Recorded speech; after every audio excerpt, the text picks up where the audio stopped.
Right, we're going to do a couple of recipes today, quite simple ones. We're coming up to the weekend.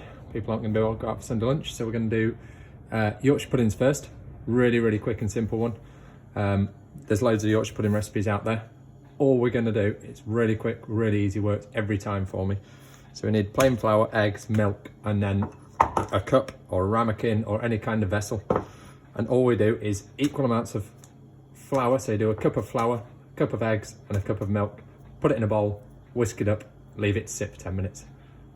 And that's your batter made. Right, so while we're whisking them up, we want our tray to get hot. So got quite a big tray here. You can use smaller trays if you want. If you've only got cupcake trays, that's fine. Make sure your tray's got hot first. This is just vegetable oil. Just want a good amount of vegetable oil covering the bottom of it.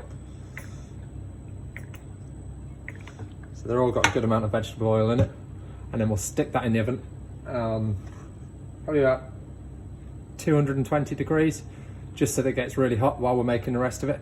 And then it'll all be perfect and ready to cook. So here we go, we've just got equal amounts of milk right up to the top,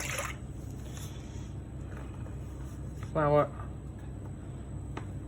just a plain flour, don't need to whisk it, don't need to sieve it, we're going to whisk it really hard. Get all that flour out, and then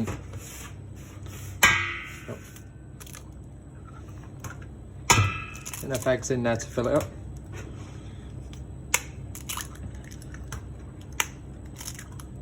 Grab one more egg.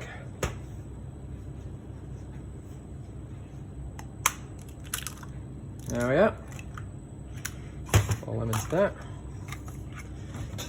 And then we're just going to whisk it up, and then it's ready to rest. There we are, it's all whisked.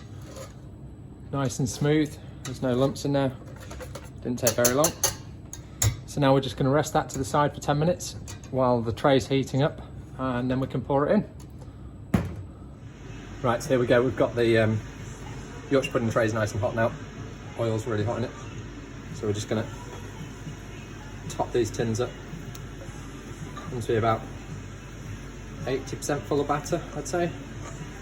So you get some nice big Yorkshire puddings out of it. See, they're cooking around the outside. It's going to set around the outside, and hopefully they'll rise up and you'll get nice big proper Yorkshire puddings like cups.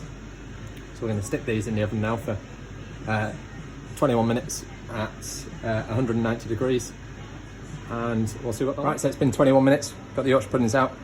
Some really good big Yorkshire puddings. They're not all perfect, but they're not going to be. They're not Aunt Bessie's. These are good, nice crispy flavours from Yorkshire puddings. Secret with Yorkshire puddings, you can do these, let them go cold, stick them back in the oven for 5 minutes just before you serve the rest of the food, so you don't have to keep going in and out and trying to fit them in the oven with everything else. These will be absolutely fine. Let them go cold for an hour while you're doing everything else. Stick them on a plate so that any excess oil drips off onto the plate. One thing you can do, exactly the same batter if you want to make a toad in a hole. Just a couple of sausages into each tin, stick them in the oven with your oil for about 5 minutes. Then when they've been in the oven for 5 minutes, take them out, pour your batter on, stick them back in the oven for 20 minutes. Sausages will cook at the same time as the batter, and you get some really good toad and holes. But yeah, there's your Yorkshire puddings for your Sunday roasts. Have a go, let me know how they come out.